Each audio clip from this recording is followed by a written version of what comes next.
Hey, welcome to another exciting edition of Cannabis Common Sense. We have an exciting show for you tonight. This is our first time back in the studio since the pandemic in 2023, February of 2023. And we have a technically challenging show tonight. We have a number of people on Zoom and several guests here in the studio in Portland, Oregon. And so I'd like to introduce our guests here, but first I want to tell you our subject tonight is veterans and plant medicine and self-care and about the introduction of the Veterans Safe Harbor Act in the legislature. We're going to be supporting that House bill in Oregon. It's House Bill 3369 as well. But we'll go ahead and have our studio audience give a little introduction themselves. Go ahead. We have Paula Noel. Hi there. I'm Dr. Paula McPhee. I have a business called Backdoor Medicine, and I'm also on the Oregon Cannabis Commission Research and Leadership Subcommittee. Hi, I'm Willie T. I'm a recent graduate of the Psilocybin Facilitator Program here in Oregon, and we are also the Psilocybin Facilitator Association as well. Now I'd like to also introduce our online guests. We'll start with another facilitator for psilocybin that's been recently approved, Jeanette Small. Welcome to the show, Jeanette.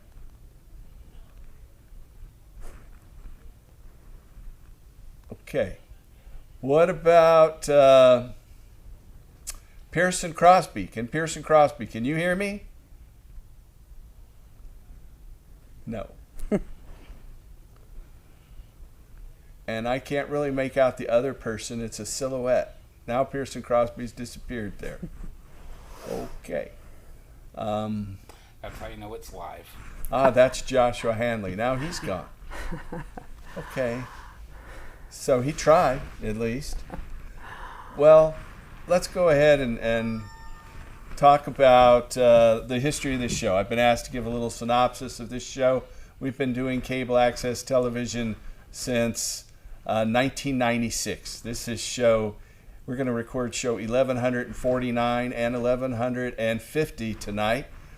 We've had all sorts of guests on the show over the years.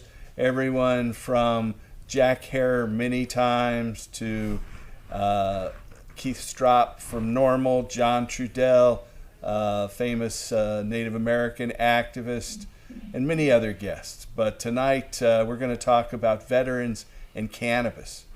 So I'd like to, let's see if we can get Al in there. Hey, Al, can you hear me? Al. Hello, Al. No, Al cannot hear me. Al, go. I would say, Al, introduce yourself. But apparently there's an issue on our soundboard there. Hello, Al. Okay. I hear a lot of stuff going on in the studio back there. You know they're getting it, though. I am not used to having Zoom guests here. This was something that was proposed by some of the people who had us bring this show together. And so, but let's go ahead and talk about veterans in cannabis. You, Paul, have been working with suppository medicine. Do you treat veterans? I treat veterans. I treat children. I treat elders. But, you know, the veterans are a category or an area that I'm finding seeking help and asking for help. A lot of times I work with people who are family members or caregivers of veterans to make that connection to cannabis. So I really like to be a resource for veterans and for their caregivers, because that's really who reaches out to me first. Well, let's see if we can bring in, I see the guests there. We're going to see if we can bring in sound with them. Jeanette Small, can you hear me? No, and she's gone. What about Al Byrne? Can you hear me? No. Okay. Well, Willie T, you just got your facilitator license, so you haven't really practiced yet. Tell me what it takes to become a psilocybin facilitator. Well, it takes a lot of work. I went into it thinking it was going to be some easy classes, but it was definitely a very long period of classes that covered a whole wide range of everything doing with psilocybin. You know, from Who history. was the teacher? What? We graduated from the Changa Institute. Tell me about the Changa Institute. I've never heard of it. It was first started by Lisa Gusberg. Forgive me if I missaid her name here. But she started the institute, and she selected over 1,500 applicants, and somehow I made it into the top 15. So lucky me, I guess. We were an accelerated program, so we went to school 4 to 5 days a week, most weeks, doing homework and everything to prepare ourselves for this. And of course, once we got done, we had to pass a state exam. And after we passed our state exams, we had to pay our fees, and now we're just waiting for service center licenses to get open, and we're waiting for manufacturers to start manufacturing. We're really excited though, because when it comes to vets, the VA has started to look into psilocybin studies and therapy for PTSD. Some of those studies are going to be done here in Portland, and we're really looking forward to what this could do for self-care, self-healing for the vets and everybody. Right. I'm going to try again to see if we can reach out to our online guests. Jeanette Small, can you hear me now? Yes, I can hear you. And we can hear you too. And what about Al Byrne? Can you hear me? Al, can you hear me? He's talking. Yes, Paul, I can. But the first couple of minutes, you were dead. Okay. Well, we've got a show about veterans here, and so we have some veteran activists from around the country. Al Byrne, you're in Virginia, right, or is it Maryland? No, I've permanently relocated to the Panhandle of Florida. Oh, okay. And then Jeanette Small, you're in Bend, Oregon, and we have Pearson Crosby. Pearson, you're up in Fairbanks, Alaska. Yes, sir. All right. So let's have each of you introduce yourself. We'll start, and hold it, there's one more. Jason Hanley. Can you hear me, Jason? Hear you loud and clear. We're all tied in over here in Hawaii. Great. Where are you, on Oahu or another island? I'm actually on Oahu and in the hospital waiting to give birth with a child. It's a pretty crazy experience, so I'm honored to be here, and we're just sitting in the waiting room. Well, congratulations. So your wife's in labor now. Yeah, we love the vets, and this is very important to me. So let's talk about your organization, Care Wailua, I believe it's called, right? Yes, it is. Yes, Tell our it is. audience about that and how you're interacting with veterans. Sure. Care Wailua was established about 2015 as a medical patient cannabis farm. Just a quick story in Hawaii. We're still, each card holder, a 329 card holder is licensed, can grow 10 plants. And we've been building a community of plant growers at our farm to get people compassionate medicine and affordable medicine, as well as massive education, direction, how to use cannabis and things of that nature. And so we are now, Care Wailua is the largest medical cannabis patient-based farm in Hawaii with over 2,000 patients.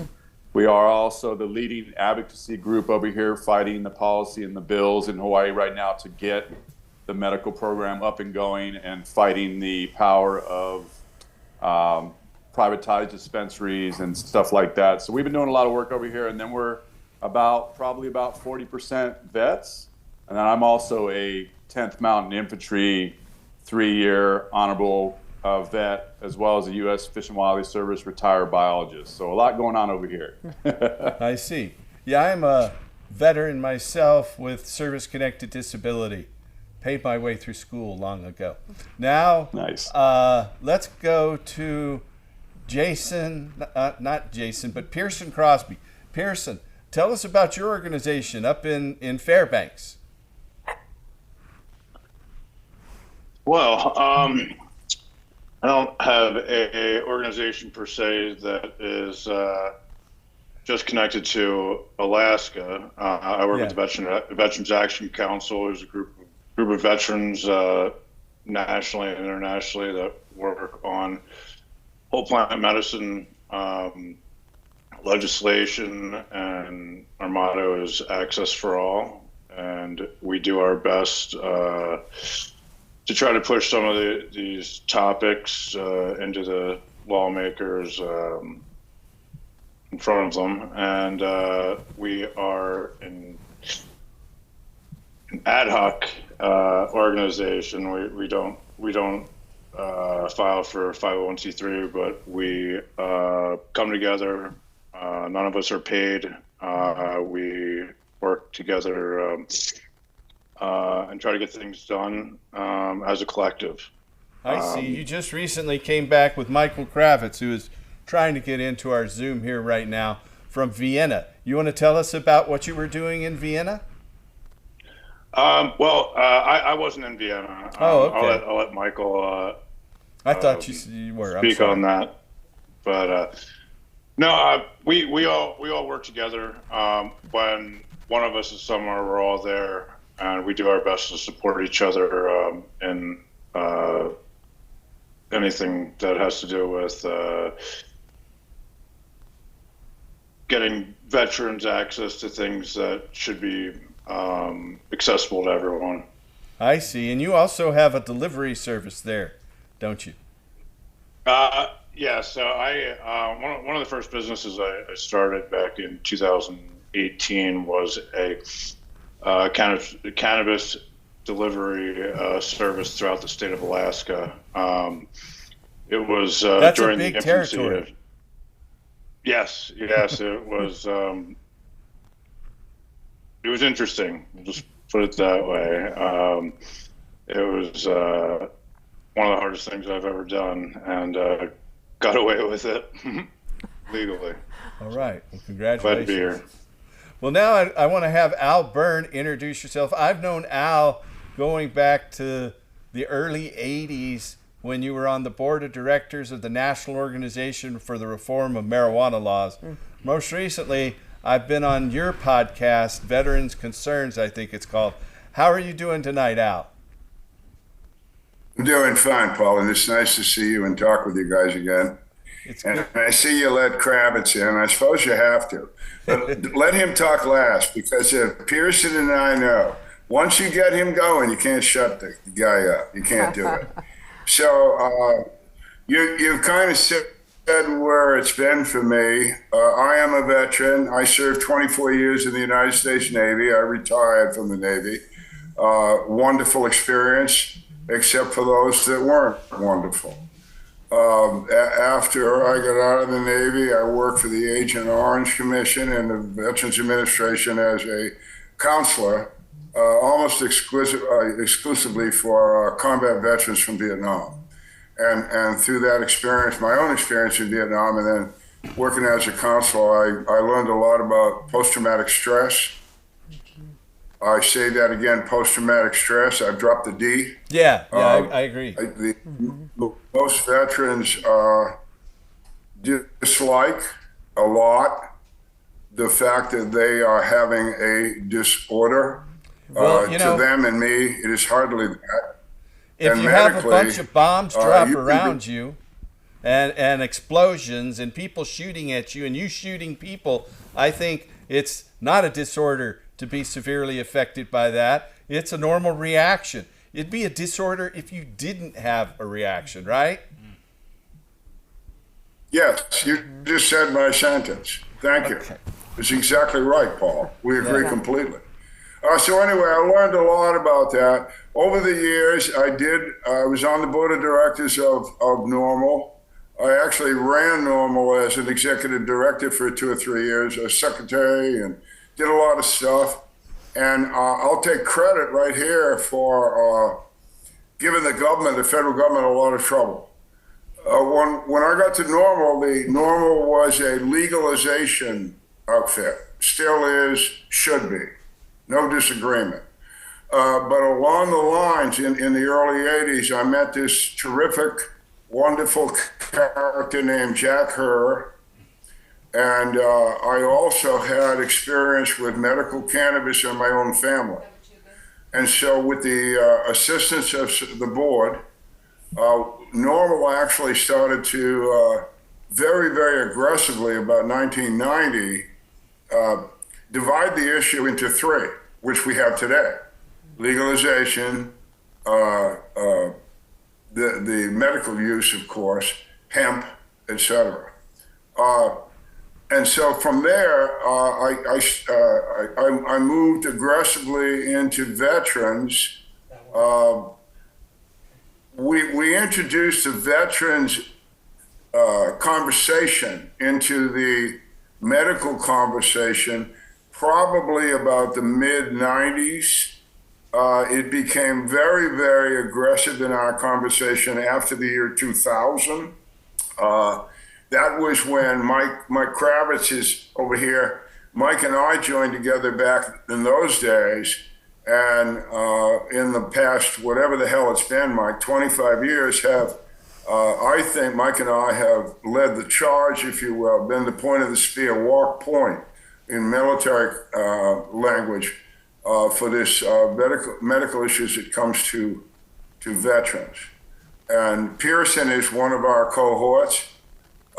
Pearson and Mike and I converse virtually weekly and have been for a couple of years. The organization that Pearson references, Veterans Action Council, has had some amazing success because nobody owns us. Nobody owns us. We don't take money. Nobody's the boss. Everything's by consensus. We speak for veterans without exaggeration, but with sincerity. And in doing so, we have addressed the World Health Organization, who have recognized us and said thank you. We've addressed the United Nations. Mike is the expert on that. I'll let him go into that later, and you should listen to what he says about the United Nations. But we have addressed the United Nations as veterans, not representing just United States veterans all over the world. We're all the same. Yeah. You know, I got post-traumatic stress in Vietnam, I admit it. Mm-hmm. And so does the guys that fought for Julius Caesar. Yeah. It's not different. Right. It's not different. So anyway, I've tried to work the veterans issue into where it is today.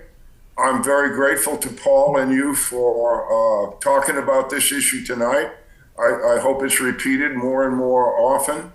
I'll let Mike go into it because I've talked enough. But the Veterans Action Council, as Pearson has stated very well, is for everybody. There's nobody left out here. We're warriors. We don't leave anybody behind, dead or wounded. They're coming with us. And right now, we've got veterans, brothers and sisters that are being left behind. Totally unacceptable. Totally unacceptable. Al, didn't you weren't you also involved in starting Patients Out of Time?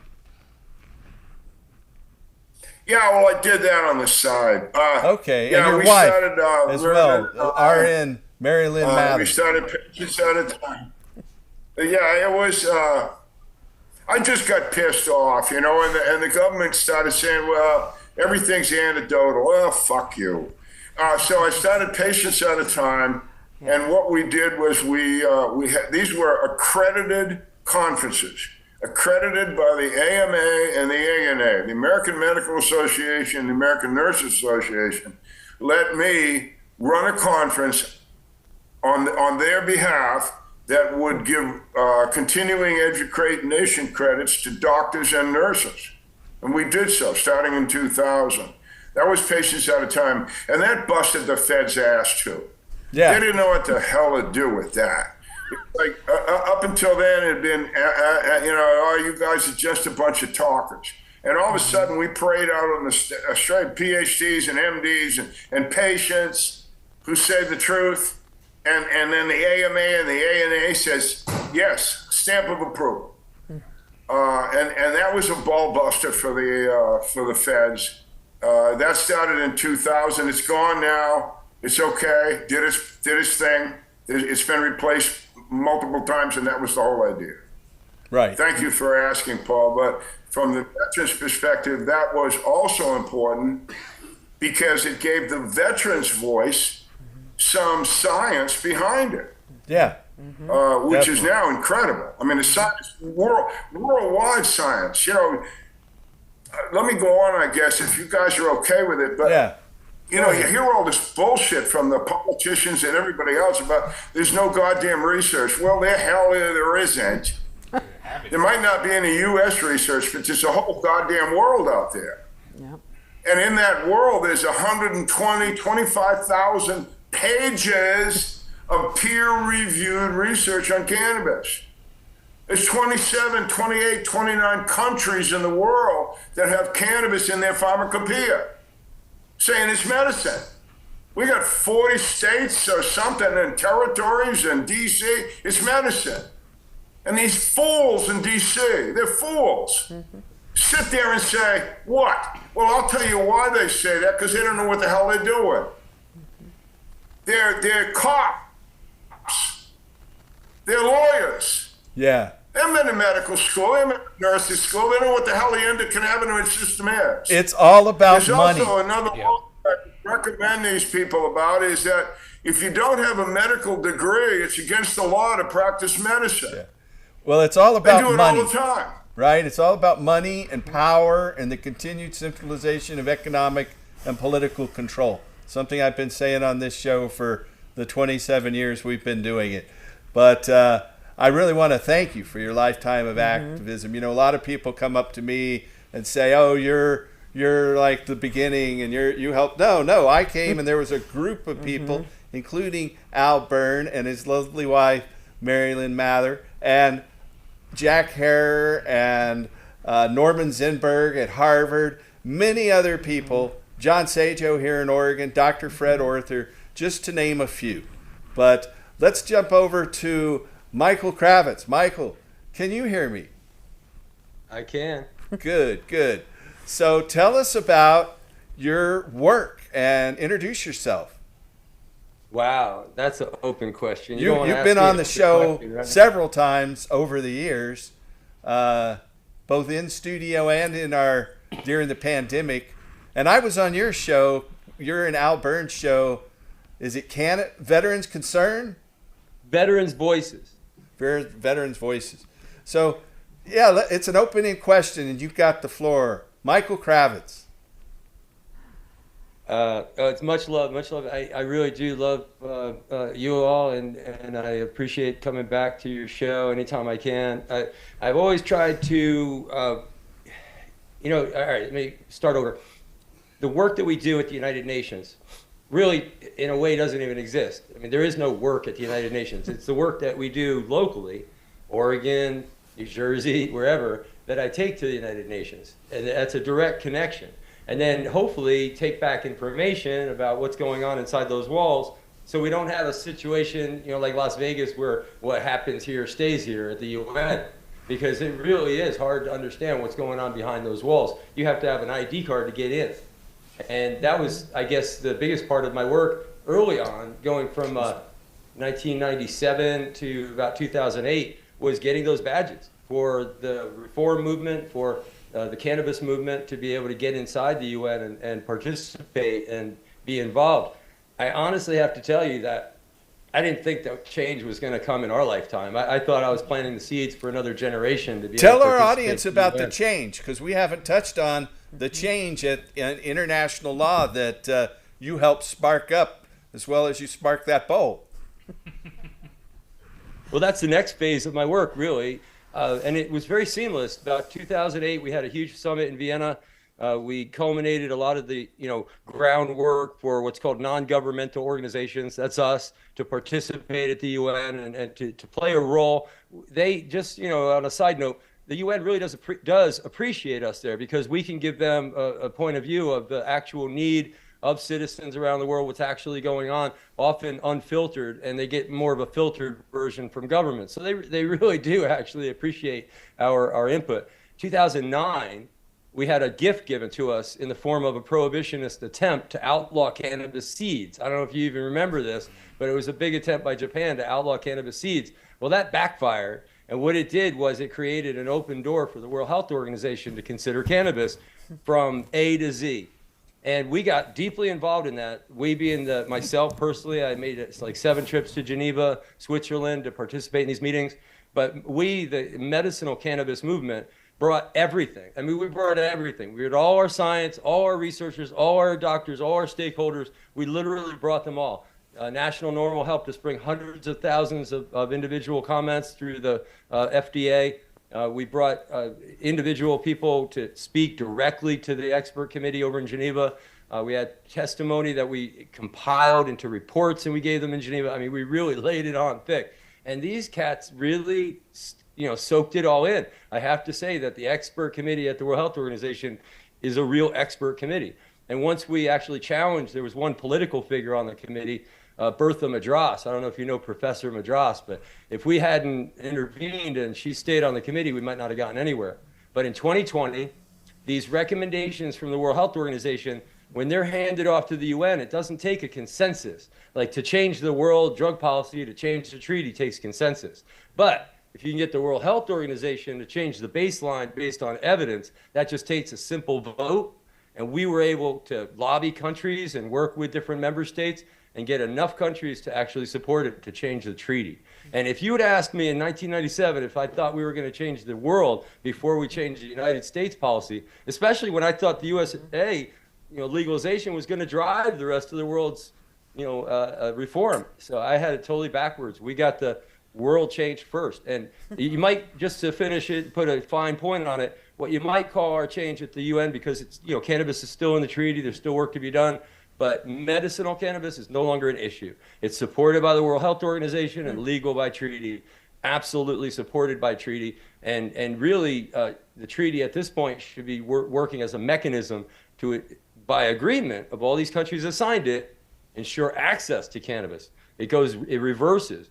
And just, we've been working in the Veterans Action Council. This is connected in my brain, so I'll just throw it at you.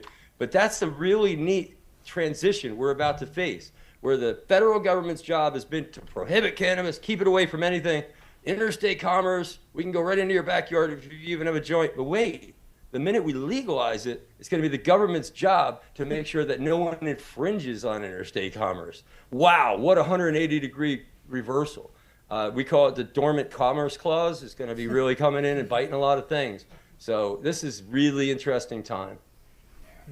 All right. Well, I want to thank you for your work. Tell us how it was rescheduled by the World Health Organization, because that's something that happens on an international level, but it takes a while for that to filter down. I know it was opposed by both Russia and China, but American and European countries were in favor of it. Was it a close vote?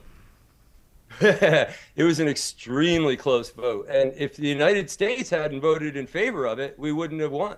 How about that for close? So wow. The really weird thing about that is, though, it's had an impact all over the world. It had a very strong impact in the European Union. It's had an incredibly strong impact throughout the world. Colombia is working on, world commerce of medicinal grade cannabis. I mean, it's out the gate, and Canada is a very robust international medicinal cannabis. This is all very legal, absolutely legal at every level, medicinal cannabis industry now that is supported by law. We in the United States are lagging behind medicinal cannabis consumers in the United States because the federal law is still intransigent and still lying to us. The federal government's position is a codified lie. It says that cannabis has no medical value, and it's written right into the law, Schedule 1, United States. And the drug czar can't say it's not, right? The drug czar, or the Office of National Drug Control Policy by law can't advocate for the truth about cannabis. Let me give you, rather than go there, let me give you a little rabbit hole to go down, and I think everyone will really enjoy, because it gives you a little backroom insight that you would not know if you didn't know the Veterans Action Council, if you didn't work with us. Not all our work is publicized. We're not trying to get funded. We're not trying to, pat ourselves on the back. We're trying to get the job done. So we got the change done at the treaty level because our Controlled Substances Act, our federal law, requires the Attorney General to act based on a treaty change.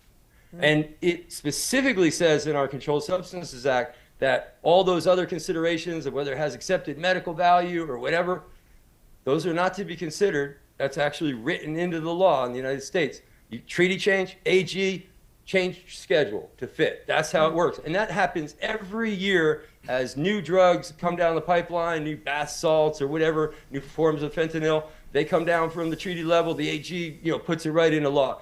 Well, this time he dragged his feet. A whole year later, the Veterans Action Council sent a letter to the Attorney General. 6 months later, we still haven't heard from the Attorney General. We went to the White House and we asked the Office of National Drug Control Policy if they could step in and help us. They did, and they said they would, and they did. And if you saw the president get on TV, he was actually formally passing on our request to the Attorney General. Not really a request. It's federal law that compels the Attorney General to issue an order pursuant to the treaty change. It doesn't tell the Attorney General what to write in the order, but damn it, we want to see the order. We'll argue with what the order says after we see it. How about that? But the order should say at least Schedule 3, 4, or 5. Schedule 2 isn't even on the table, not with Marinol being Schedule 2.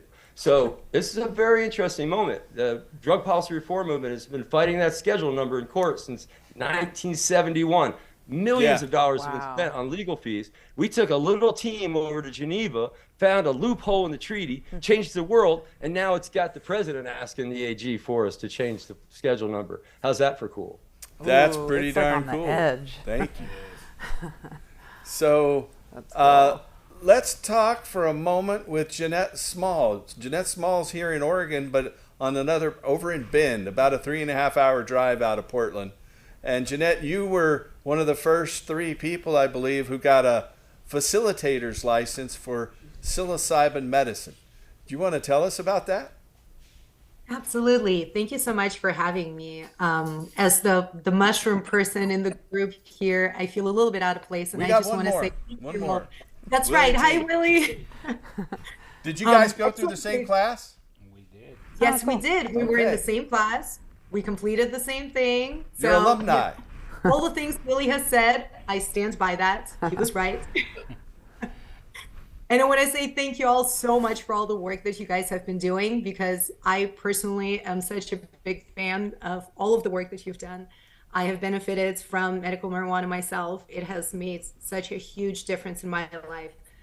And let me just tell you a little bit of why I'm, interested in working with veterans, why it is that I'm interested in being part of this conversation here. Please do. I myself have not served. However, I am a child of war. I was born in 1982 in the Soviet Union, and about 10 years later, the Union collapsed, and we faced quite a few military conflicts with Russia. Moldova, the country where I was born, was seeking independence and was met with strong resistance from Russia. So my family ended up running and seeking asylum in Germany. I came to the United States at 17 years old by myself later on. So I'm familiar with the experience of post-traumatic stress. I am experienced with, all the different systems that promise help and ultimately fail to deliver the promised help that supposedly is just so easy and accessible. So thank you all so much for all the work that you have been doing. And I would like to build upon that and contribute to, working more, giving more opportunities to people who are suffering with post-traumatic stress through a different plant medicine, through psilocybin. In terms of, explain to our audience how psilocybin has now been regulated in Oregon, because it's not like you can go to the store and buy some mushrooms and go out on the beach, but you have to have a facilitator, like you and Willie are now licensed facilitators. And I don't think they approved the next step. When can you guys start offering these services, and how is that going to work? As soon as we have a service center, we're going to be able to start offering services there. So the framework is such that we have manufacturing facilities that have to be licensed, very much like in the cannabis industry. There is going to be a lab that has to be licensed, just like the cannabis industry.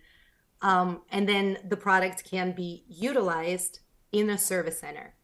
The client is not able to take the mushrooms and leave with them. Everything that they consume during this administration session has to be consumed on site. And then they have to be in the presence of a licensed facilitator for the duration of their altered experience. And so that's Their about minimum 6 amount. to 8 hours? About 6 to 8 Well, hours? actually, the longest mandated amount of time is 6 hours. Personally, I think 6 hours is not a long enough time. I feel like it should be as long as it takes. So, realistically closer to 8, 9 hours, but it really does depend on the individual journey.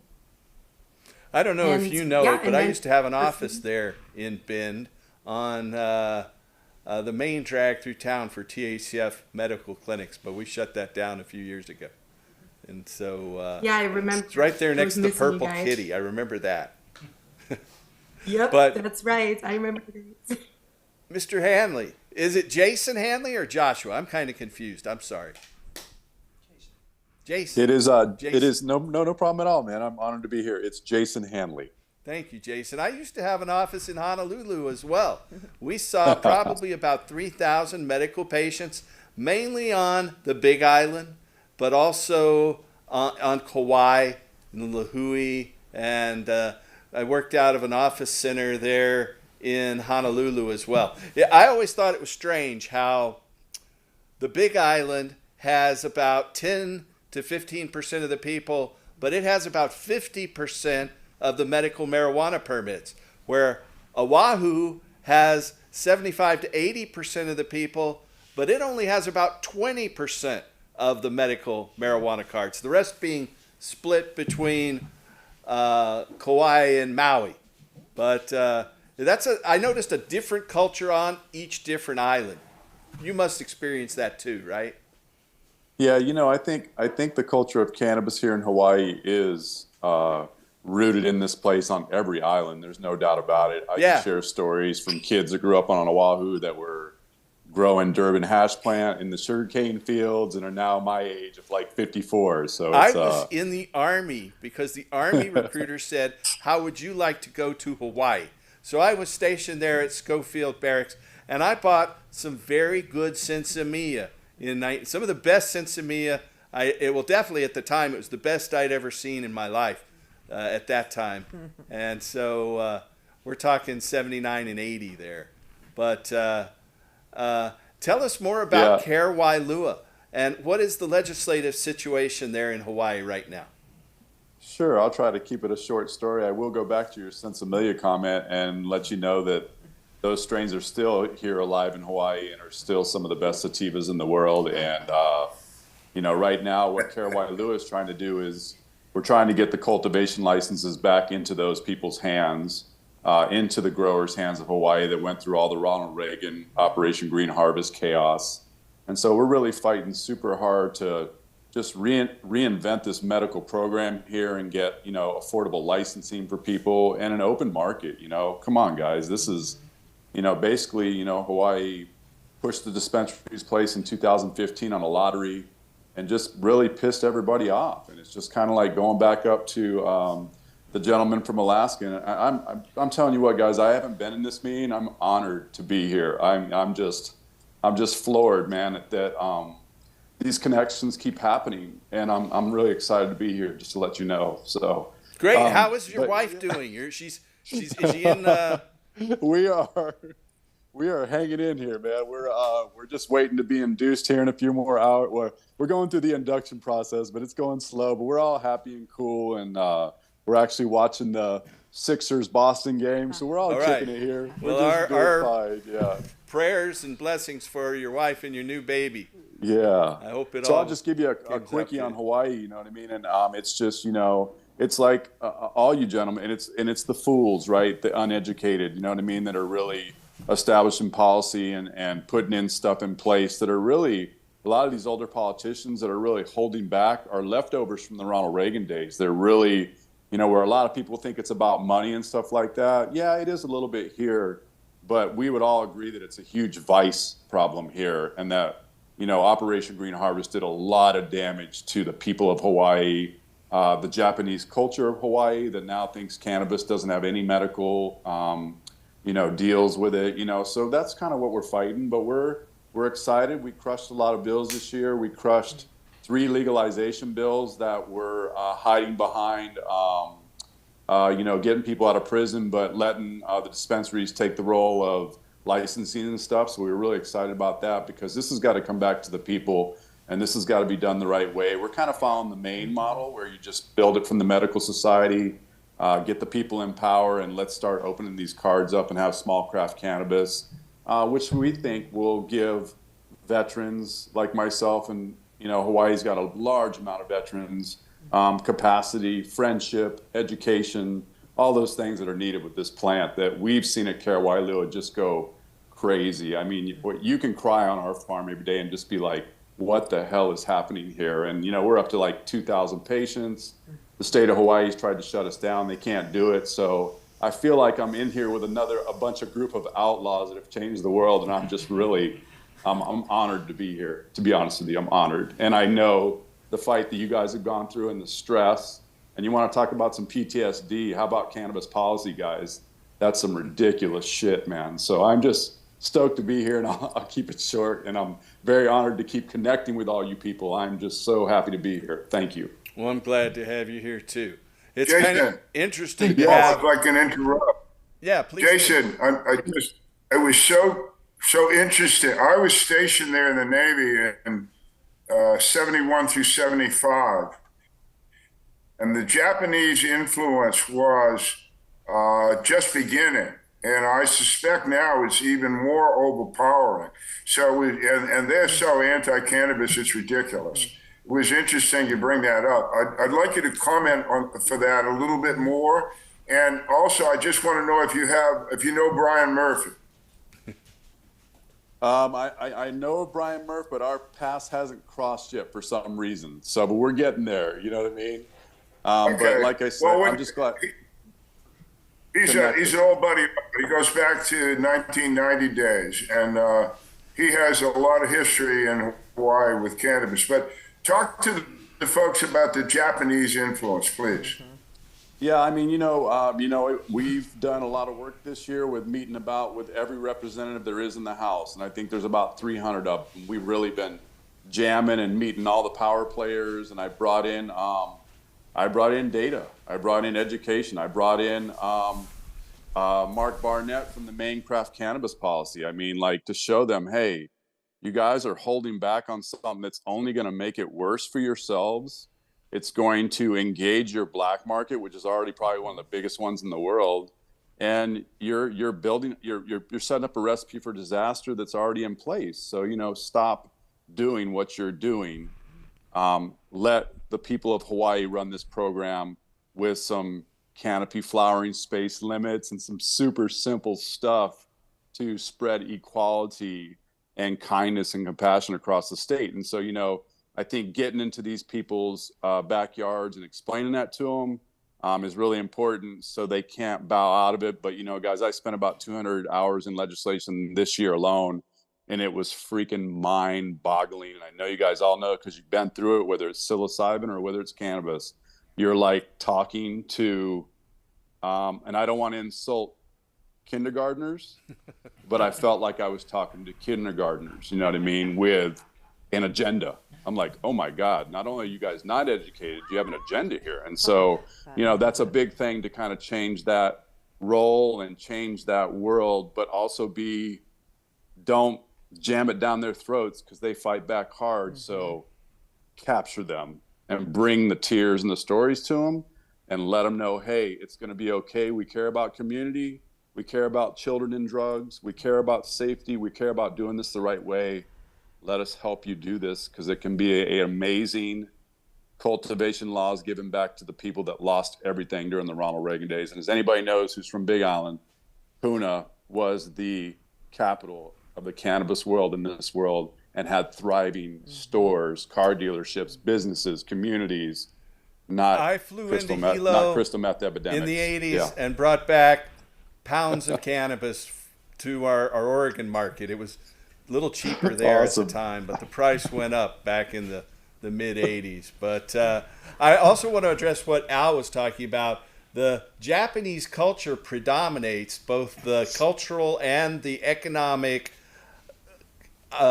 lifeblood of the island of Oahu especially. Mm-hmm. And so they're very conservative, which is unusual because I've been to Japan, went to the International Hemp Environmental Forum there, and they use hemp, rope, and fiber in Shinto religious practices. And in fact, the emperor of Japan has to use hemp, and all the Shinto temples have to use hemp in their ceremonial practices. And when the new king of Japan is coronated, they have to use hemp in their rice ceremony. And it's harvested in a very religious manner. It was covered on TV when they coronated a new king back in 2019. But it's strange how much they absorb. You know, it was Douglas MacArthur, the United States general, that made cannabis illegal in Japan.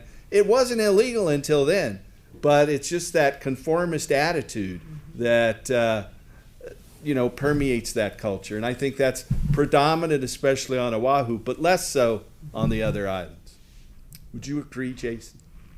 Yeah, and I would say not to even blame it on the Japanese people, but you can really blame it on Ronald Reagan when he turned Hawaii into a drug trafficking state in the late 70s, 80s. That really did so much damage. I mean, it just had everybody turning against each other and transformed the whole government. And we still see, funded Operation Green Harvest stuff going on today, flyovers for compliance and stuff. Now we've got them under control and we feel really good about it. But it wasn't too many years ago where we had people doing federal time under Medical Cannabis Act, Roger Christie and people like Roger that. And it's Cher just are good friends of mine. Insane. I mean, insane. You're like, are you kidding me? The Medical Marijuana Act was around and they still did some. Yeah, so, they said that Roger Christie, who was distributing small amounts of cannabis in Hilo in a religious manner because he's a religious cannabis practitioner, kind of like the Shinto priest.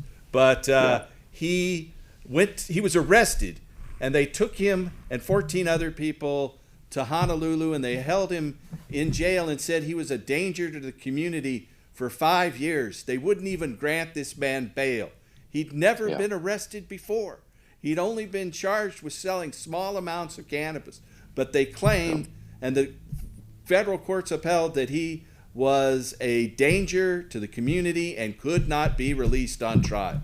So they were trying to make him give in to a plea bargain. And after 5 years in a cell without sunlight that's on the runway of the Honolulu International Airport, a little concrete block there, he finally took their bargain and got out with time served, just about, in some probation. And his wife was then incarcerated for several years after that. So it's just a horrible thing they did to him. But you're right. Yeah, and there's a lot of corruption here too. And as you speak of that, that's it. Currently, our police chief and his wife are now in that federal. Our police chief and his wife are now in that same federal prison. So there's a lot of things that's going on here. But those guys paved the way. You guys paved the way, and it allowed Karawailua to be what it is right now. As we're about 6 years old, and we kind of went through our conspiracy theory days and how we're going to shut this down and what's going to happen. It's done, man. It's over with, and we're moving forward fast and furious. And there's really the federal stuff, all that stuff is just so far behind us. And I'm so thankful, like even when I hear about the World Treaty stuff and stuff, I'm like, oh my God, this is so beautiful. So I'm so stoked. All you guys, really so stoked to meet all you and keep going with this, because Hawaii needs a lot of help. And this is the group that could really help it as well. So. That's one of the things I felt so important about the psilocybin conversation about this piece, is it extends the counterculture. One of the things when we graduated from the Changa Institute, I was really moved because it was right next to Jack's old shop, the Third Eye. Oh. And it just really hit home for me that how this counterculture and how you guys kept this small fight going, that it pushed the legalization effort up and up and up. And sometimes people on the national level, they think it's already legal because it's legal in a few states, but the battle is still ongoing. Yeah. And with the psilocybin conversation now, helping helping more people get into the conversation, I look forward to it really extending the conversation for all self-care for all peoples, vets, everybody. So I really feel it's important. So thank you Well, guys thank for you. your work. Willie T here. Willie T and Jeanette Small have recently been approved as facilitators, licensed facilitators for cannabis therapy. And so it's great to... Therapy. Psilocybin therapy. But we believe in cannabis therapy too. So. Right. So, we had kind of a bunch of glitches as we started this show. This is our first time back in the studio since the pandemic in February of 2020. And not only are we trying to do a multiple guest show here in the studio, we're also trying to bring in Zoom guests from around the country. We've got Al Byrne in Florida, Michael Kravitz in Virginia, Pearson Crosby in Alaska, and Jason Hanley in Hawaii. So we're covering all across the world here, really. And we're going to kind of wrap up right now, but we're going to do a two-part show.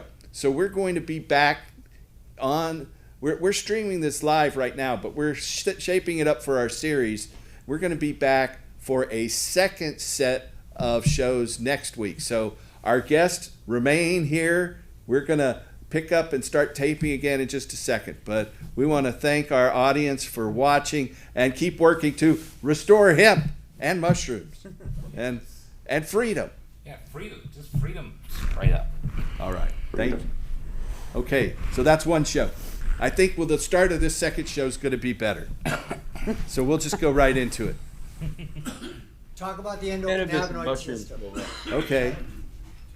Hey, I want to welcome you back to Cannabis Common Sense. We have a great panel tonight, both in studio and across the world. We have right here Willie T, who is a psilocybin facilitator, and Paula Noel McVie, who works with cannabis and suppository use of cannabis is your specialty. And then on the Zoom, we have Al Byrne in Florida, who is a longtime activist and started Patients Out of Time and done tons of things. We have Michael Kravitz in Virginia, who's a legend in his own time in terms of changing the world law in the United Nations on cannabis. We have Pearson Crosby with the Veterans Council in Fairbanks, Alaska. Also started one of the first cannabis delivery businesses in Alaska. And Jeanette Small, last but not least, here in Bend, Oregon, who is also, like Willie T., a recent graduate of the very first program for psilocybin therapy. So let's talk about the endocannabinoid system and how it affects veterans and healthcare and our bodies. Paula Noel McVie has her doctorate in indigenous studies, but you've been working with patients using cannabis in a suppository method. You want to talk about how that has helped patients in general? Yeah, sure. Well, my background in research is in decolonization and indigenous science and recovery of indigenous minds. So the approach that I take is bringing forward the knowledge that we carry, and all of us have clans and tribes and knowledge of plant medicine within us. So for me, when I work with someone, I'm bringing that knowledge forward. And I'm also working with somebody that has symptoms that are very specific to them. So I cannot take an approach and give it to you and you and you and you just because you all have multiple sclerosis. Each person has specific nuances of what works for them. So all of us have an endocannabinoid system. And I just recently started talking about it to my teenagers because I wanted them to know about a system of the body that I feel is the most important system, because it is the one that really houses and creates balance for all of the other systems of the body. So there have been many of us who have seen online where people with Parkinson's they put a drop of oil under their tongue and then they stop tremoring, they can sit still and they can start talking. That's because that endocannabinoid system has been nourished So when I think about the endocannabinoid system, I think about feeding it nutrition like I would the vascular condition or the vascular system, like with the heart, or we have things like diabetes. It's like nutrition is so important. So the endocannabinoid system is a system of the body that creates balance.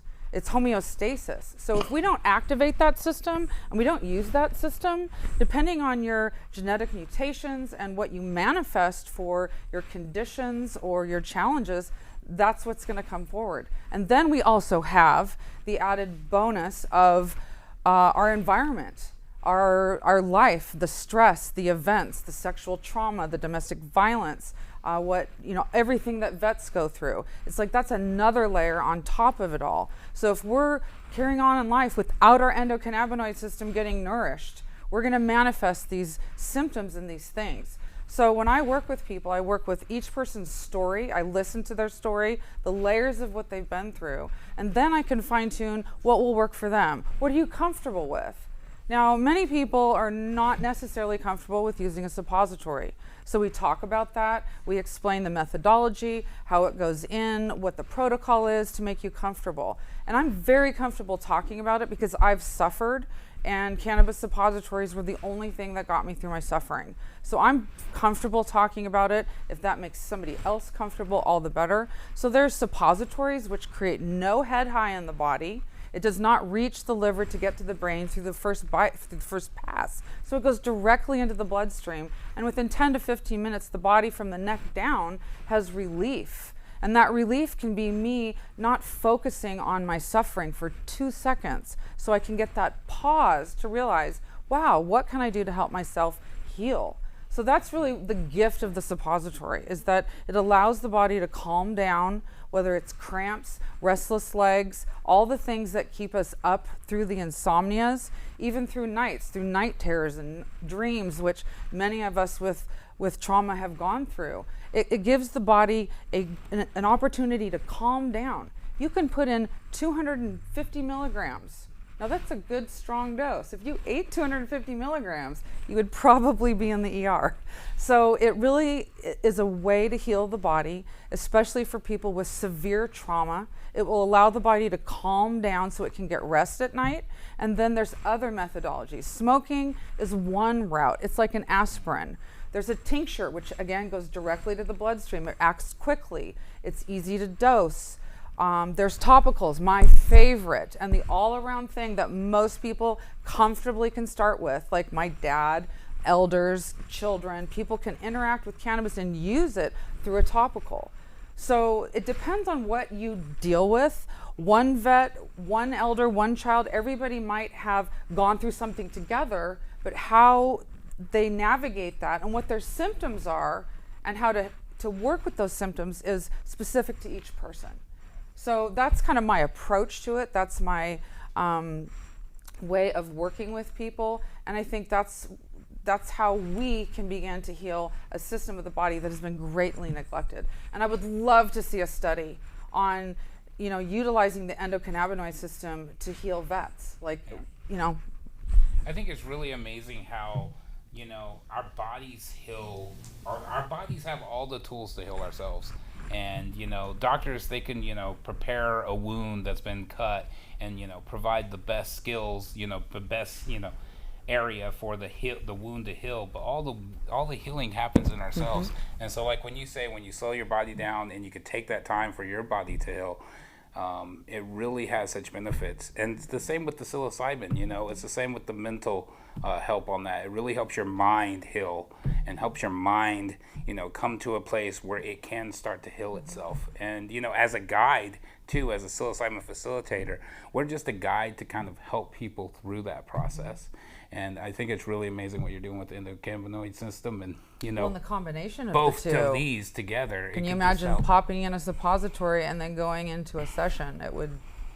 That's rocket science. That's rocket science. I want to address the endocannabinoid system for just a second because I work with a lot of doctors across the United States. And recently, a lot of doctors have said that, CBG or cannabidiol has many of the medicinal properties, and it's the mother cannabinoid, the one that cannabis first produces, but it has many of the properties of both CBD and THC. But the endocannabinoid system is in all mammals and other life forms, and it runs retrograde to the rest of the neurosystem. There's a flow of neuron through the neurons and through the synapses of the chemicals, and cannabis and the endocannabinoid system goes in the opposite direction. It's the only neurotransmitter that's been shown to run in the opposite direction of the rest of the system, and it's kind of the guide that tells and establishes that homeostasis, the natural balance of the body. But one thing that I like to point out to people who wonder about the danger of cannabis, or the danger it might cause children with developing brains, is that when women first have a baby and start to lactate, before the milk will start to flow, the first thing that comes out is called colostrum. And colostrum is mostly endocannabinoids. So the mother is giving the baby a big dose of oral endocannabinoids, and at the same time, it's in that process where the mother is transferring her immune system to the baby. And so if the mother doesn't breastfeed, the baby's immunocompromised, basically, because they don't get that mother's protection. But cannabis is tied in many different ways. And let's go on back to our Zoom audience out there. Michael Kravitz, welcome back on the show. What do you think about the endocannabinoid system and its many benefits? Well, I'm going to have to get up for a second here and plug in. I just realized my battery's running low, but I'll talk for a second. I actually studied, I guess you'd say, at least what I remember most about the endogenous cannabinoid receptor system as it relates to our work. I guess there's two doctors that come up. One very quickly was Dr. Meshulam, who I think it was one of the Patients at a Time meetings that we had. He explained the memory eraser function. And understanding how cannabinoids work in the memory eraser function, I'll just leave it at that. Go to YouTube and watch the Dr. Meshulam explain. I could never try to duplicate that. The memory eraser function, extremely important. And without it, you wouldn't be able to survive. I mean, it's a very key function in your day-to-day survival. The other thing that I think really drove my work in a way was Dr. Mikaria's work. And it was the understanding of the relationship between pain medication and cannabis working as an adjunct, working to make each other work more effectively. And Dr. Mikaria's work, he had thousands of patients, and the vast majority of them were treating some sort of painful condition, and the majority of them were actually still using some sort of medication from the pharmacy as well. So, a combination, not just cannabis or the other pharmaceutical medications. And from that, I surmised that there were like two freight trains were going to run into each other. I mean, here you had this increasing number of people that were out there using medicinal cannabis, and it's an increasing number that I learned from all our work in the groundwork in the drug policy reform movement. This increasing drug war was scaring doctors and causing them to overreact and make you fill out what was called pain contracts, which is nothing but a written threat to take away your medication under certain circumstances. That's under no circumstance should ever be called a contract. But that was, and still is, a threat to patients that they would be fired from their clinic and no longer be able to access their pain treatment, that they're trying to reduce the amount of pain medication they're using by using cannabis. And then they would wind up being forced with a choice. And it's a very difficult choice to make. And most patients are going to wind up taking the pain medicine and foregoing the cannabis.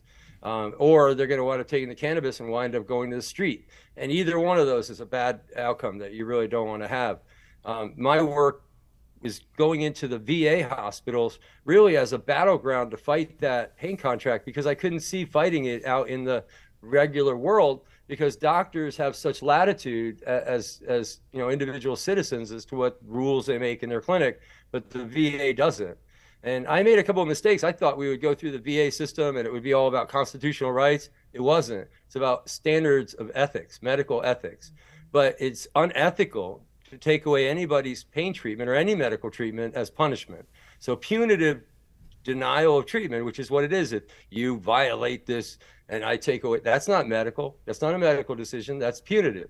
And a punitive discharge would be unethical. I really worked through that whole thing, trying to find a way to just create an educational platform to teach doctors throughout the country that this was the case. I didn't really expect it to work out the way it did, but with Marty Chilcott's help out in Michigan and Al Burns' help, and then in Virginia, we managed to parlay that into a VA medical marijuana policy back in 2010. And that policy stands till to this day. It's still active in the VA, giving veterans protection to use cannabis under state law, even though it's still illegal under federal law, and not only face no reprisals because they never should have anyway, it was unethical, but they have a document that will protect them, which, as you know, in this world, you need that. So it's kind of a really important piece, a puzzle piece. One of the more important pieces that I've ever worked on. I'm sure it will be, one of the more important things I've ever done. Yeah. Having the rule there in place to protect the medical professionals is very important, and I think getting those licenses out in the hands of patients across the country has changed the whole dynamic. So, Al Byrne, what do you think about? What are you thankful for with the endocannabinoid system and its help for patients and their health care? Well, of course, I got a different take on it, I guess, a little bit, because you guys never heard of the endocannabinoid system until about 20 years ago when I taught you it. In the patients out of time. The way this went down was that a lady named Ann Hewlett, working as a researcher, medical researcher at the University of Indiana back in 1989, okay? Catch the date, because I'm going to give you another date in a minute. She found out that we have receptor systems in our body, 1 and 2. Basically, 1 is up in your brain, 2 is everything lower than your head.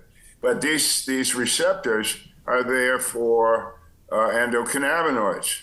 Endo, from the Latin, means self-generated. Cannabinoid is compounds, self-generated compounds.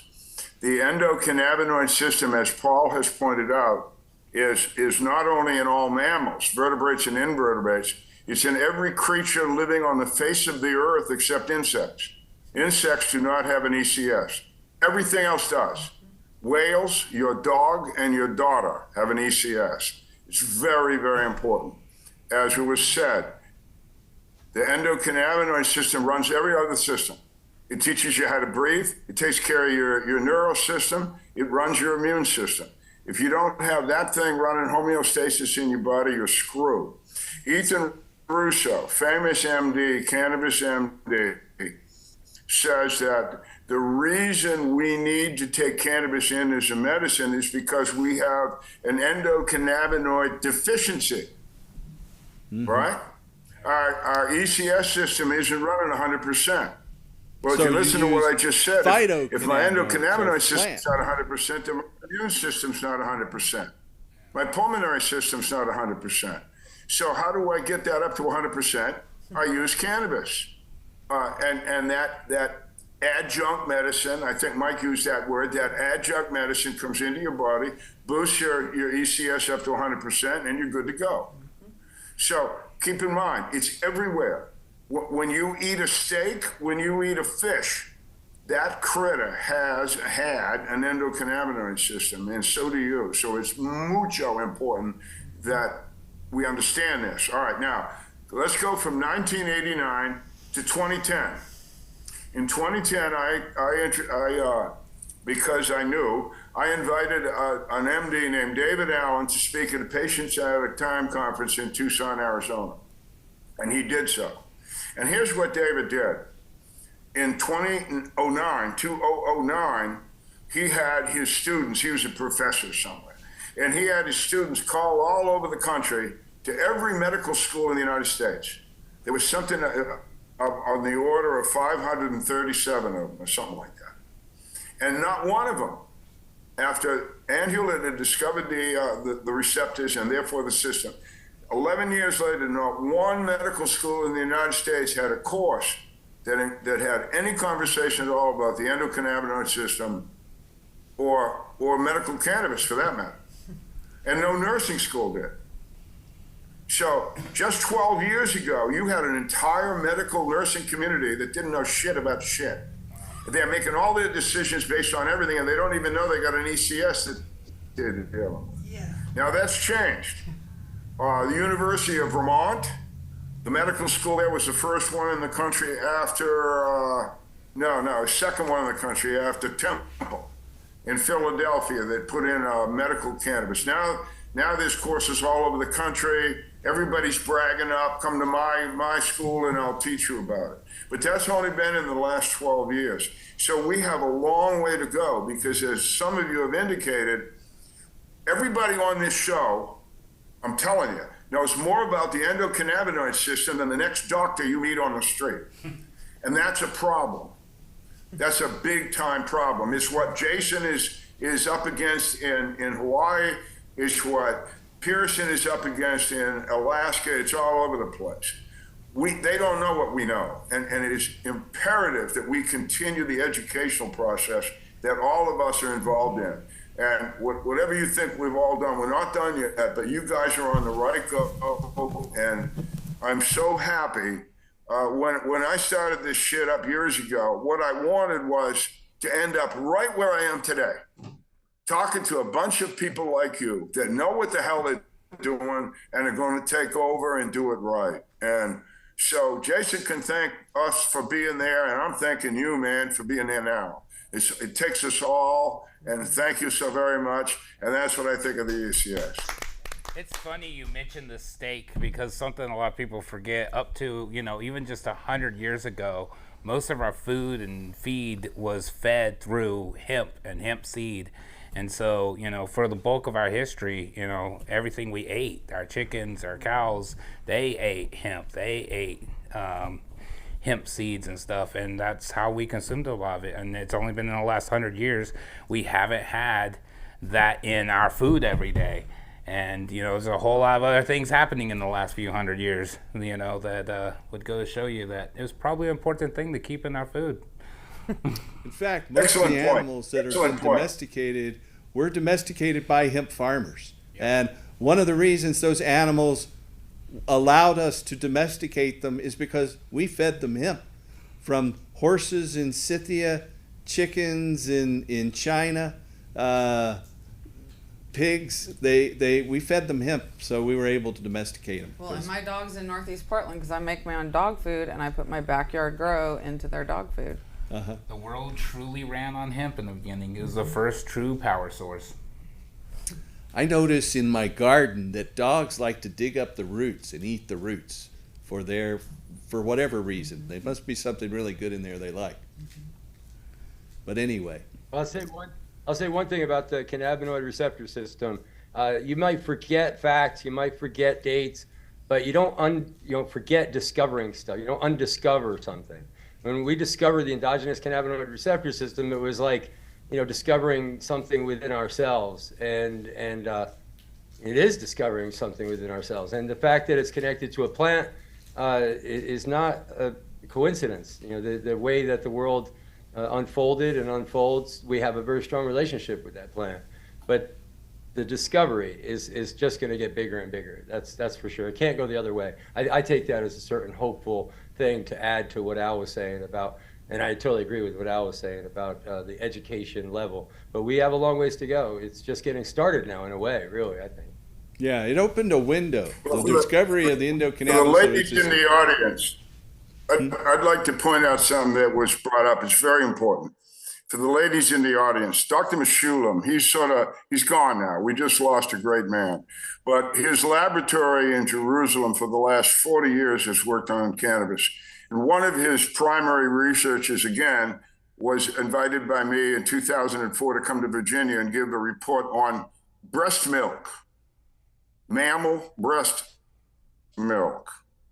And what she had discovered that was using mice is if at the birth of the little mice, the babies, she removed the endocannabinoids from the mother's breast milk, the mice would not suckle. They wouldn't suckle. They just die. Yeah. If it's she like put the Vioxx. endocannabinoids back in the mother mouse's breast, the little pups would suckle again. Now, to go with that, think about Jamaica. Is a wonderful woman named Melanie Dreyer, an RN, a PhD, years and years ago, working for NIDA, the National Institute of Drug Abuse, which is so anti-cannabis you can't friggin' believe it. But anyway, they funded Melanie to go down to Jamaica and prove that mother's milk sucked with it was used by women that were using cannabis. The women in Jamaica that use cannabis just as part of their life in Jamaica are called Roots daughters. And the Roots daughters use cannabis before pregnancy, during pregnancy, and after pregnancy. And Melanie studied the children of these women and found that they were all either average or above average at birth and 10 years out. 10 years out. And the first thing these women, think about Dr. Meshulam's Jerusalem study, the first thing these Jamaican women give to their little babies, their infants just born, is not the breast. They give them cannabis tea. Cannabis tea, which the baby takes. It's got the cannabinoids, right? They take the tea, it's got nourishment in it, then they put the infant on the breast and the kid goes to town. So you women that are out there and you think, well, this might be bad for me or my child to be born, it is not. Look up the history. Dreyer is her last name. D-R-E-H-E-R. Al, I'm so happy you mentioned that study because before I gave birth, I found that study and I utilized cannabis while pregnant and afterwards to survive all of it, both children, and my children are thriving because of that study. So thank you for bringing that up because that is probably the most important study out there for women who have children and give birth. So thank you for that. You know, when they came up with the prescription Vioxx, it was supposed to be a great new drug and it was released and it blocked the endocannabinoid system. And pretty soon they found that people using Vioxx died because they had a blocked endocannabinoid system. So they pulled Vioxx off the market, but still doctors don't know that much about them, the stuff. And in fact, in drug testing, anytime someone goes through a urine test, they don't test for THC, active THC in the system. They search for metabolites of cannabinoids in the urine. They've already been processed and made inactive by the liver. But everyone has a background of about 15 to 25 nanograms of cannabinoids in their urine, and so you don't get a positive drug test unless you're over that 25 or 35 nanogram limit because because of the body's endocannabinoid system. Let's go to Pearson Crosby, who's been quiet and hasn't talked much on this show. Pearson, you're way up in Fairbanks. I guess the days are starting to get longer up there than it is for the rest of us. Tell us about your experience with cannabis in the endocannabinoid system. Well, I hate to put you on the spot. I mean, it works great. No. Yeah, It's all right. Wasn't sure if I was going to answer the daylight or the endocannabinoid question, but whatever yeah, you want. Well, sunrise was 3:45 a.m. this morning, so we are having a lot of daylight. I don't think we'll have nautical twilight for the next think 70 some days. So when it comes to the specifics on the endocannabinoid system, I think it works great. I am it because, not because I guess I'm I should be a little bit more up to date with it. I've actually Well, I we're think glad to have you on here, and yeah. admire your work with Mike and the Veterans Council. Thanks. I think when it comes to doctors not being aware of it, and it's something that really needs to be brought up much more, that the caregivers, the people that are responsible for our health, don't have classes on it in medical school. And when it comes to VA the VA it is so difficult for a male veteran, to get seen by an endocrinologist when it comes to hormones or testosterone with the VA. It's really hard for them to get a referral. And there are two major things that I think are extremely important for the for any human being. And I think it's just we're looking at how to fix the symptoms rather than cure the problems. And like I said, I'm not very in the know with the technical capabilities of the endocannabinoid. But you served as a Marine, right? So you were fighting the wars in the Middle East, I believe. Yes, yeah, I deployed to Iraq twice. So how does cannabis help you in dealing with post-traumatic stress in your health? Does it stop the dreams that torture war veterans?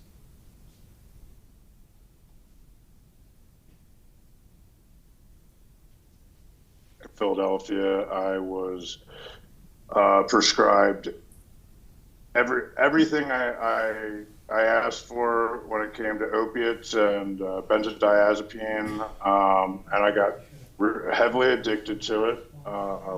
I had issues getting into inpatient rehab to get off of what turned into a heroin addiction.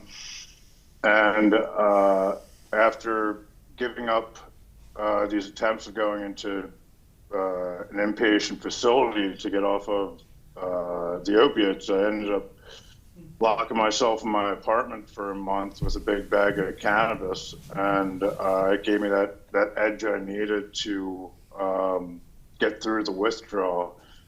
And so I did start using it to help with pain and physical ailments, things that I was dealing with, that in a way to replace the heavy medications that they were prescribing me.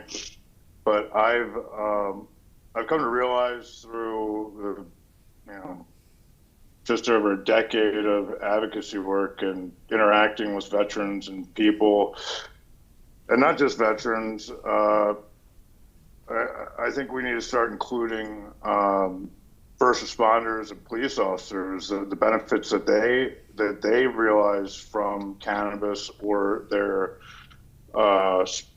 loved ones utilizing cannabis. New Jersey now allows officers that the opportunity to use cannabis without fearing prosecution or being fired. So it's something that's growing. I think it's really made leaps and bounds since, like, even when I was in high school. I graduated high school in 2004, and I was was arrested a year prior to graduating high school for having a couple plants in my room, and Was that one of in the Alaska? officers that arrested me. No, that was in Pennsylvania. Oh, okay. Uh, They wouldn't have arrested one of you in the Alaska. No, they wouldn't have been able to kick down my door in Alaska. The 19th Amendment, the Right to Privacy Act, is something that's very, very. Yeah, Alaska's Raven versus State ruling that made marijuana legal from 1975 till 91, when the George Bush Senior administration paid a bunch of school teachers in Alaska to file an initiative and overturn Raven. It was based on that right to privacy ruling. Yeah, it was.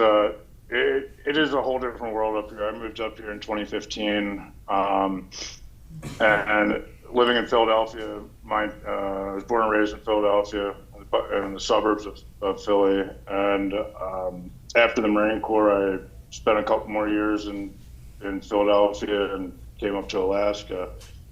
And it's like night and day. I mean, you're able to be, free is the best that's word. a good way. Yeah, exactly. Common sense is valued heavily up here. I was at a VA appointment earlier today, and I was talking to one of the social workers, and we were discussing how much easier it is in Alaska to get things moving. So the community care program that is throughout the United States now with the VA, it actually started in Alaska. I think it was a Choice Act or the Choice Program, because we have hundreds of native villages and also the highest veterans per capita population in the country, and we're able to be flexible like that. We're not hindered by policy or outside influences that are put in place that might be put in jeopardy if something gets put into play that might cost one industry some money in the long run. We still have that ability to be flexible and change things when needed, and it's something that is well received up here. There's a lot of things that impacted the country when it came to COVID and some of the movements that went on during that part of American history that didn't fly up here, and I mean that in a way of being able to sit down with either side and not get into shouting matches or turn to violence. I mean, there wasn't one window shattered during the time of these riots and protests that looked like it was happening throughout the country. We had some of that here in Portland. You probably heard about that. It's getting a lot better now. Yeah. Slowly but surely. I'm seeing these homeless villages are I'm slowly glad to hear disappearing. What did you want to say? I'd like to say, you really highlight an important thing. So many vets get out and, we have all of these like strict rules and you gotta do this to get the things that could help themselves. But, Purdue is just handing out the drugs left and right. Their programs are handed to doctors, they're pushed through, and the drug issue, it causes how many vets are addicted to, hard narcotics, how many people in the world, die from these drugs every day.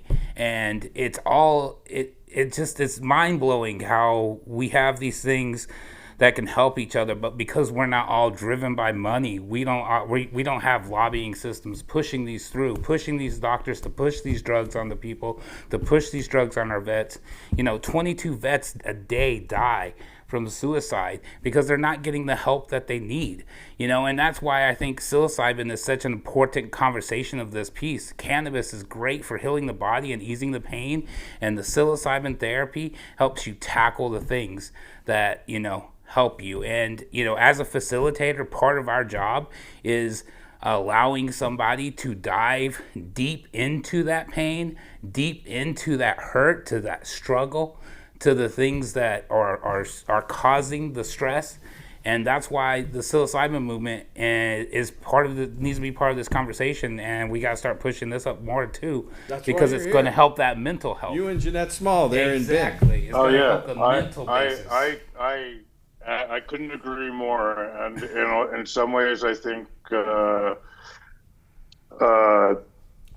psilocybin and those types and that type of genre of medicine plays a incredible role in healing. I microdosed for a few months at a time, and it just changed my perspective on things. And I mean, I wasn't taking enough mushrooms to be, to actually feel it, but it, made my day a little bit brighter, and I was able to, get in touch with parts of me that have been suppressed for a long period of time. And when it comes to behavioral health professionals and the way that medicine is given out now, the psychiatrists and psychologists are like the only doctors that don't actually look at the organ that they work on before they just hand out prescription meds that are going to be there, that are this patient would have to rely on for the rest of their lives. These SSRIs, once you go on them, there are very few that won't give you a rebound effect or a slingshot effect if you go off of it. There are several people that couldn't get to their prescription. I know personally there was like flooding or something in New Jersey, and their prescriptions didn't get to them, and by the time that they ran out, and they ended up in an inpatient rehabilitation facility. And not only that, there's a huge umbrella study that just came out in July, done by 3 European universities, that showed that SSRIs have little to no value when it comes to helping with depression. And the only people I believe it was somewhere around 10 to 15% that benefited from it were people that had a generational major depression. And we have the technology now to look at our brains and to see how it's functioning. Yeah. Yet I could call up my psychiatrist right now and get put on SSRIs, and then 2 weeks from now ask them to change it, and they'll never question me about it. All I have to say is I'm depressed. Paula Noel wanted to address something here about that specifically. Go ahead. I wanted to say thank you, first of all, for sharing what you have. And the most important thing that I could hear through it is that piece about the pain and the withdrawal from the drugs. And what I've learned through the use of suppositories is that you can use very high doses without the head high, and you can mitigate that physical body, physiological withdrawal stuff, so it can take the edge off. So if you don't have access to other things, getting it into some form into the suppository in a large dose, you can utilize that to mitigate withdrawal and then any pain that you're going through in large doses without the head high, so that you can still have your head. I have to say that I am a collector of antique medical marijuana containers. And in fact, Michael Kravitz and I often are bidding on some of the same antique medical marijuana, along with our friend Don Wirtschafter in Hawaii, Ben Dronkers in the Netherlands and Asia. But I bring that up because in my collection, many of the bottles from Park Davis, Eli Lilly, Merck from 100, 150 years ago say on the label that this is for habituates of opiates and cocaine and Apparently chloroform used to be a bigger problem than it is now, and for delirium tremens for alcoholics. So cannabis was the main prescription for people who had addiction problems to help them as an exit drug historically, until it was made illegal in the 1930s. You know, we're about out of time. I want to give everybody just a minute or two to give a plug for yourself and your organizations. Let's start with Jason. You've been quiet over there for some time. Jason Handley in Hawaii with Care Wailua. How's it going? Oh, it's going great, guys. And now we're wrapping up, so I'm just going to plug with you guys as well. I'm the owner of Care Wailua Farm, which is out in Oahu. It's the largest patient-based farm in Hawaii. We also run the Oahu Cannabis Farm Alliance, which we call OFCA, which is lobbying to get good laws in place and supporting vets and all that good stuff. We're also working with the nation of Hawaii. They just made me their Department of Veteran Affairs Minister. So it's just going crazy. And I think what's really cool is I keep running into people like you. I feel so connected to all you guys already. I mean, it's insane. Your stories are like mine, like yours. My wife's from Philadelphia. I spent lots of times in Virginia. I got Florida Crippy stories. I mean, this group here is like really engaging me, and I'm super stoked. The bridge is being built with psilocybins. I see them left and right with the vets where they could never even touch base with their feelings, and now they're microdosing and saying, hey, I understand what's going on now. So that's my short plug. I love you guys, and I know we're going to work together really soon. I'm super excited. Jason Handley with Care Wailua in Hawaii. And a while ago, we had Pearson Crosby in Fairbanks, Alaska. Michael Kravitz, go ahead and give us a plug. Thanks, Paul. And I'm glad you gave me a minute for this, because the Veterans Action Council is this kind of ad hoc group of vets that started out under COVID and has lived beyond. And we've actually gotten to get really good at doing some really cool stuff. We create some really interesting documentation. We've actually done more to create fraternity than I think the American Legion has ever done for me. And we're going to Capitol Hill. We're going to be going and speaking truth to power. We've done so at the UN and elsewhere. It's completely open to vets. I encourage you to, if you're listening, if you're on the show with us, for you there in Hawaii, I would encourage you to come and at least visit the council and say hello, talk about your work, get to know everybody, and join the council if you feel. That's the way it works. And together we can do some pretty amazing things. Thank you. Michael Kravitz in Virginia. Al Byrne in Florida now. You want to plug the Veterans Council or anything else? Yeah, I'm going to plug the Veterans Action Council just like Mike did, and I agree with him that if you're interested in veterans medical cannabis work, you should check in with us. We meet at veteransactioncouncil.org. You can find us on Facebook and all that. We meet publicly in what we call a roundtable every other week. But veterans veterans only are welcome on Mondays and Wednesdays for private conversations with a lot of the guys you see right here. The other Thursday, Friday things we do every other week are for anybody. But we veterans talk veteran shit differently. Veterans will understand what I'm saying.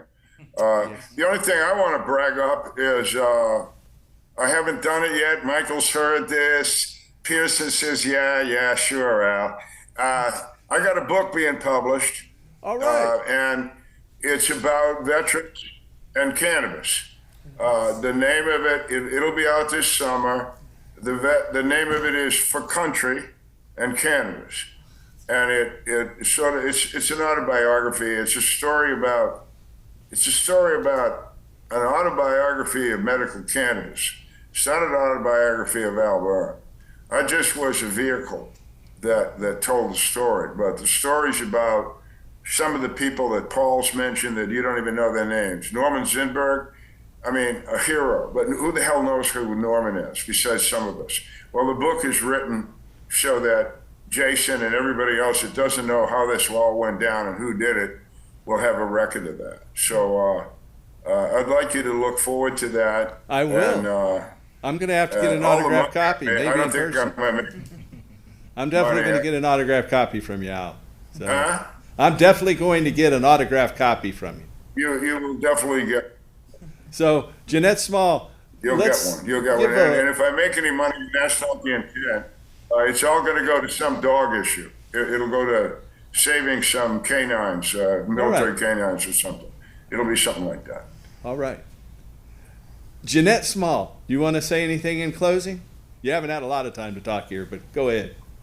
You know, I'm just visiting your guys' show, really.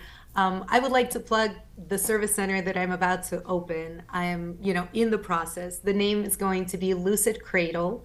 And you will be seeing service centers popping up, and you will be seeing a lot of providers coming in and trying to help out. And so I'm going to tell you what makes me so special. I do have a clinical degree, actually. I do have a PhD in clinical psychology with emphasis in somatic psychology.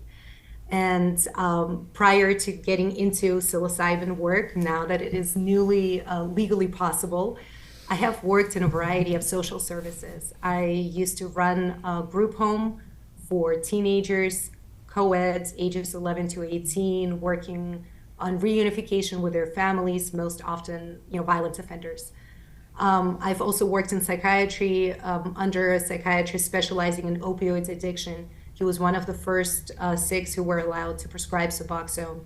So I do have quite a bit of breadth in a lot of the issues that folks experiencing post-traumatic stress have to deal with. And Does your I have a lot organization have a website? Is there a website we can point people to? Well, hopefully this weekend I will get a website done, and I will tell you that my organization is sitting right in front of you, talking to you right now. All right. That's, Well, thank you. That's me. Well, I look forward to talking to you more, all of you, maybe on an individual basis or panel basis some more. Willie T. Yeah, so Willie T, and we are, psilocybin facilitator, opening a service center and a manufacturing facility. You can check us out at tripsoregon.com, and we are also the Psilocybin Facilitator Association. Website for that should be up next week. That's psilocybinfacilitatoroassociation.com, and trips.com with the Z, just so you know, trips.com. And that's what we do. And I look forward to, just continuing the conversation about advocacy for mental health through psilocybin therapy, and just even, both aspects, not only just the mental health through the therapy, but also just a new way to enjoy life. There are some people too, I think, one person did not want the word disorder added to it. A lot of people are afraid to get help when it comes to a disorder or depression. And we hope to kind of bridge that gap, that people could come in, get some services, and kind of go down the flow of learning to heal themselves. And I hope we had that. What about you, Paula, Noelle, McVie? Is there a plug we can send interested people to?